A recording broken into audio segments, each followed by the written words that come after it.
Welcome back to this episode of I'm Just Saying Sports Talk. Today we're going to talk about the NBA MVP, what it may mean, who we think may end up the MVP this year, and just our general thoughts surrounding it.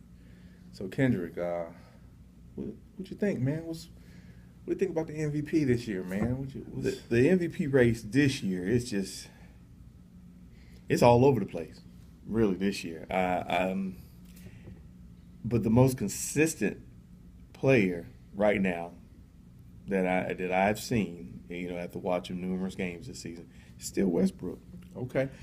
All right. So Westbrook is a half of an assist away from averaging another triple double again. Okay. So you say Westbrook. Now, if we're talking straight numbers, does this turn into okay? So I guess there's a few schools of thoughts on MVP. Is it the most valuable player on the team? Is it the best player on the team that people appreciate? Is it the best is the best player on the team with the best record? Is it the person that's getting the most points? Is it the person carrying the load for a good team or a bad team? I think it's that person. Or is it the person that's most valuable to the league? Like, they're the face of the league. They're the ones that's carrying the league that the casual fans support. Like, what really is the MVP? And the NBA doesn't even know, matter of fact. They don't. Yeah. So a lot of times they go by who is the leading scorer and stuff like that. Yeah, who's putting up the most numbers. Yeah. But so you feel like Westbrook. Now, well, with LeBron. Okay. Well, this is different. This is one where, they're barely above 500. Barely. Okay. But Cleveland is way above 500. Yeah. Okay. And then you have Harden, which is leading the league in scoring with 32 points a game. But he's going to be out a few weeks. Yeah, but what I'm saying is, the best record, the person with the most numbers, with the best record, is LeBron. LeBron, that's right. Okay. Well, he's over 40% now, three-point shooting. Now, what I want to say is, there's some people that I appreciate, but they're on a 500 team. Boogie Cousins. And I realized something. I don't think under the current rules, in the current system of NBA basketball, a big man will win MVP unless he averages 20 rebounds and 25 points or more.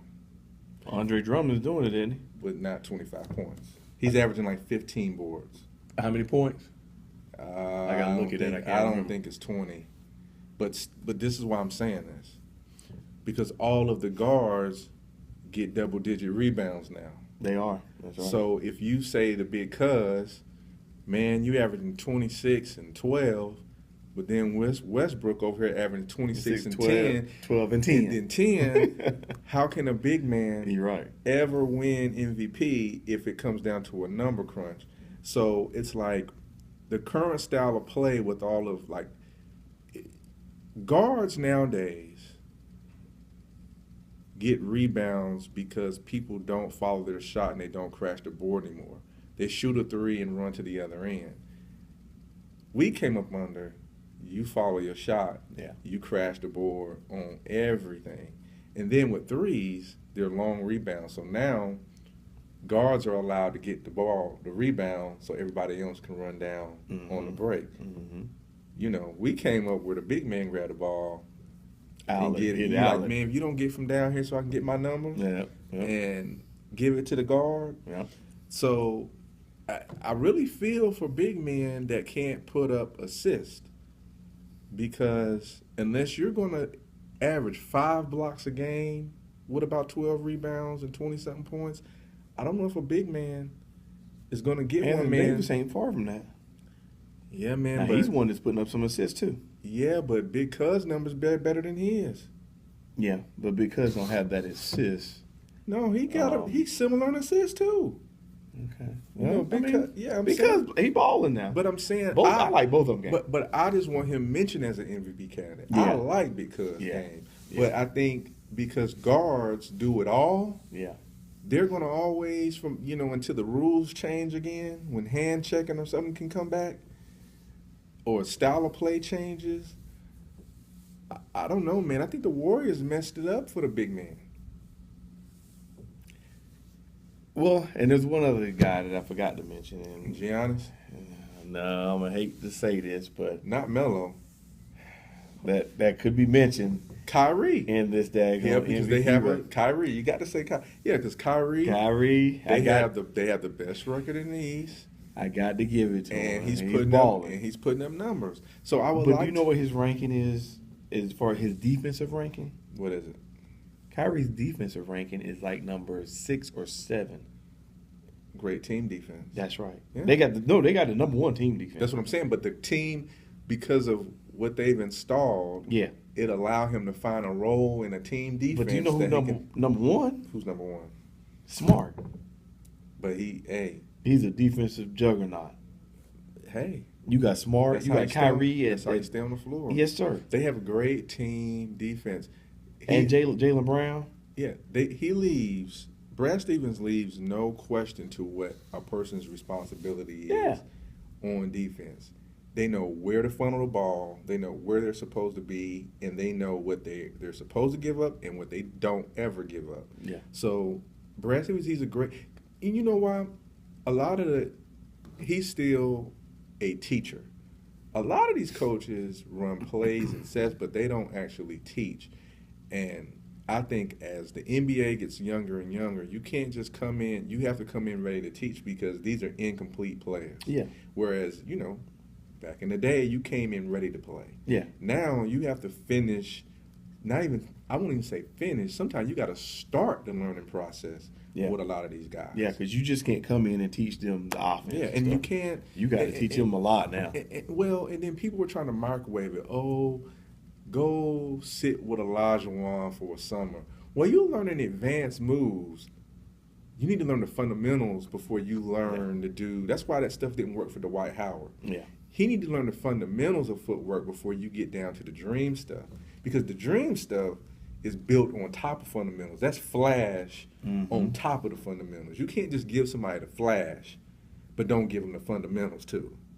Well, and speaking of Dwight Howard, now he wouldn't be considered in that race of the MVP, but he'd be considered an MVP for the Charlotte Hornets. Oh, most definitely. Because he's balling this season. Yeah. I got to give it to him. He's happy again.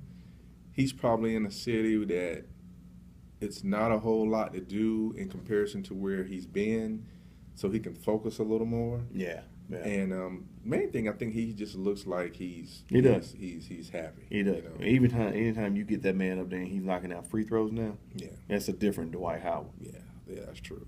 So, I mean, I hate to say this. Like I said, I'm not the biggest LeBron fan. I respect this game, but if you look at, their record, they're way above 500. He's carrying the team. He is.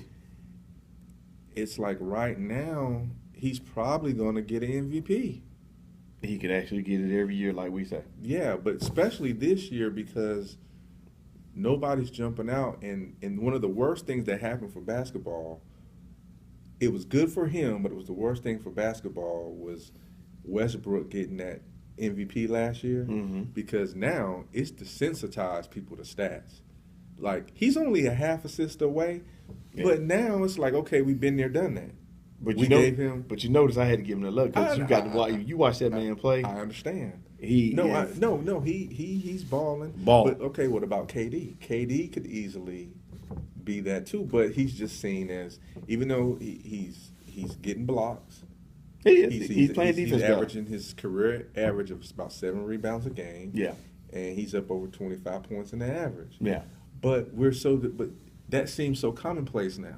I know, yeah. Because when you focus on a triple-double averaging 30, anything less is like, oh, it's a bunch of dudes that can average, but still, it doesn't mean it's not impressive. Oh, it's impressive. So, I think the MVP has to get away from chasing these numbers because every guard that's worth his salt with enough minutes and shot attempts, man, can get you a fat double-double with points. Yeah, especially if they're getting 38 minutes a game. Yeah, right. you know, in this, you know, in style of play. Yeah. So it has to be a move away from numbers because after a while, these guys figure out how to inflate numbers. You saw Rondo put up 20 assists. That dude was dishing stuff he had no business dishing. Hey. So what I'm saying, I know. And they loosely count assists now. Assists are supposed to be, if you pass the ball to me, get it to you. It leads right to a basket. If I got a dribble, cut, spin, it's no longer the assist fact is gone. There you go. Yeah. So I think they're loosely, for the fans' sake, loosely accrediting assists. I think it's a ton of non-contested rebounds based on the style of play of the NBA. Mm-hmm. That if you look at half of the rebounds these guards get, they're just everybody's run down. They're just grabbing the ball off of a missed shot. They're not actually, you know what I mean? But you got to give it to like guys like DeAndre Jordan,